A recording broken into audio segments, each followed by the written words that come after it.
Extreme weather battering the Philippines and dumping unprecedented rainfall, triggering floods and landslides. At least 26 people have died from Tropical Storm Trami as swept through its northeastern coast. More than 150,000 have been forced to flee their homes since Trami made landfall on the country's most populous island, Luzon, on Thursday. Most deaths have been reported in Bicol, which is southeast of the capital, Manila. The Weather Bureau says the region saw a month's worth of rain in just 24 hours. Now, Trami has affected at least 2 million people in the Philippines. Flooding has isolated many villages and towns, while landslides have blocked major roads. Volcanic mudslides have partially buried cars and houses in villages surrounding Mayon volcano.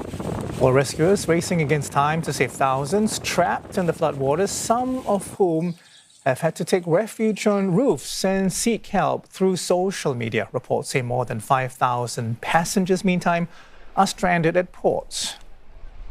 We have on the line Director Edgar Posadas. He's a spokesperson of the Philippine Office of Civil Defense. Thank you very much for taking the time to speak to us, Edgar. Devastating pictures you're seeing, the streets transformed into rivers, cars submerged, and only the rooftops at homes visible. Could you give us an update on the current situation there? Yes. Good morning, and thank you for having us. I just would like to give you the latest tally for the affected population in the Philippines. We have, at this point in time, 2,124 barangays or kampongs affected. We affecting 431,738 families.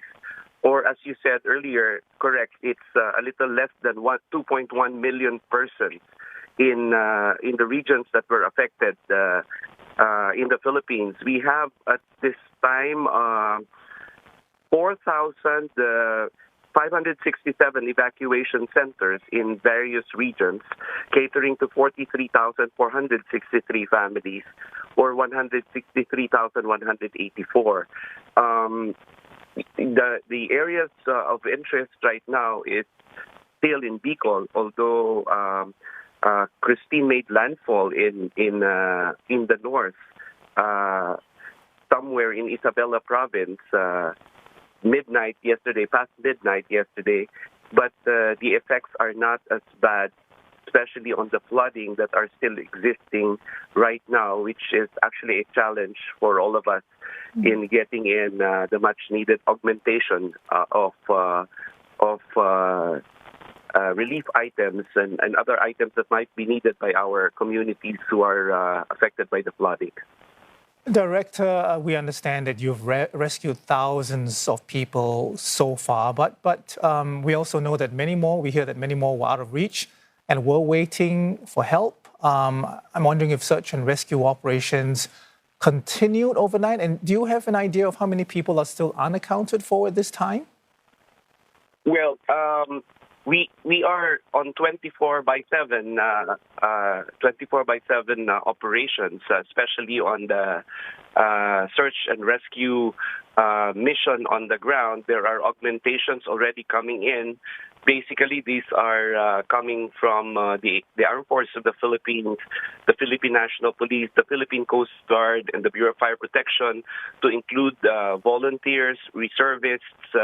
Of course, we have the resources of the local government units there, but the flooding is still our main challenge. And as we speak, I just got in touch with our regional director in the Bicol region, Director Clyde Yucot, and he said there are 2 C-130s arriving now to ferry the additional rubber boats to be used by our rescuers, and also starting to bring in augmentation for the relief resources of the DSWD and, of course, by OCD. And we are trying our best really to get to these areas where help is needed. There are still a lot of floodings in the Bicol region, and so hopefully as the weather improves, the weather now in Manila is a lot better. It's cloudy, but Okay. the sun is already shining. But I hope that it will be the same for the Bicol region. Right. Are we talking, Director, about dozens of people, hundreds of people, or thousands of people who need to be rescued? We're not sure of the number yet, but I'm only sure that there are still towns and areas which are still flooded, and we are really going in trying to rescue everybody and try to bring them to safety as soon as possible time, sir. Yeah, and Director, we are hearing reports and seeing pictures of rescuers using boats to reach residents stranded on rooftops other than weather disturbances. And what are the biggest challenges you and your team are faced with and as you access flooded areas and providing aid? And what's needed the most right now? Well, I think our priority is to get those people out and bring them to safety, and then bring them to safe evacuation centers where they could be treated, they could be examined by our doctors, our medical team, and of course we have to feed them. Our LGUs, our local government units, together with the DSWD, they are providing hot meals to these people, but at least we really have to bring them to a safer place, our evacuation center, so that they could be kept there safe, and their conditions will be monitored, and then whatever needs they may have, it will be provided to them. Director, at this point, is all the effort local? Are you looking perhaps to seek help from neighboring countries or other agencies at this time? Yes, sir. Actually, during the briefing for the president 2 days ago, before Christine made landfall, she was still battering Bicol region and Eastern Visayas during that time, because the challenge really is there are 93 road sections out of 103 in 4 regions that are really submerged in flood. So at this point in time, it would be very difficult to do our response efforts by land, and so we are trying to do it by air. And we would like to thank the government of Singapore. I think you're the first that our S&D Secretary Chodoro, and also as the chair of the Enduring Sea, he talked to your ambassador in the Philippines, and I think arrangements are being finalized so that your air assets would be utilized, along with some other ASEAN neighbor countries who might have the capability. But these are on standby, sir, because we also have our own air assets to do that. We have 17 on standby, which are based in Clark, in some 2 hours away from Manila. We have also from the Villamor Air Base here in Manila and in Cebu. So when the weather improves, I think today it has improved a lot compared to yesterday, where we had the rainfall warning, very heavy rainfall until midnight last night here in Manila. But now, when the clearance will be given for our air assets to fly, then we will have a continuous mission of ferrying goods, relief services, people, and resources and equipment to the Bicol region for us to be able to do our mission of getting these people to safety the soonest possible time.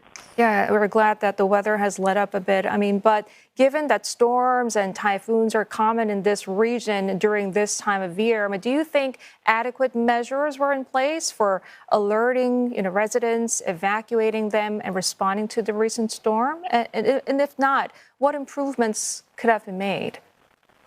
I think there was ample notice, ma'am, because when Christine was still out of the Philippine area of responsibility, the managers, disaster managers, and all stakeholders were already meeting, and it's just that really there's so much rain that was poured in the last last days.